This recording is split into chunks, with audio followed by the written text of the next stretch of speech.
Hello सांग मैंने मु बालियापाड़ा टोका आज अयोध्या आसी गोटे नुआ ब्लॉग रे आपण मानक स्वागत चलतु देख। तो हेलो सांग मैंने मुझे टेम्पू रे बसी सारी मंदिर पाखक जाऊँगी। एठारे आकाश माटी पवन समस्त कहते जय श्री राम।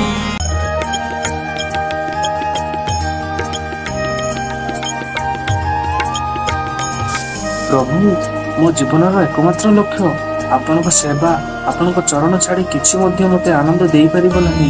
मु आपणकर दास थिली अच्छी आ रही।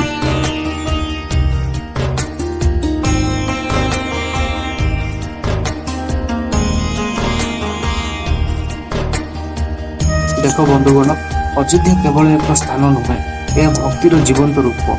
जदि तुम केवे भी असुविधा पड़ुछ तेज अयोध्या आस, प्रभु राम सब कुछ ठीक करते। देखो सांग मैंने मुझे आसिक पहुंची अयोध्या फूल आउ भोग मार्केट रे। देखु मत पाखक छाड़ू ना, पाखक गला मत बुड़ाऊँ खाली। तो सांग मैंने जदि मांकड़र ब्लॉग टी आपण मानक भल लगे तेबे बालियापाड़ा टोका यूट्यूब चैनल को सब्सक्राइब करंतु। बोला जय श्री राम।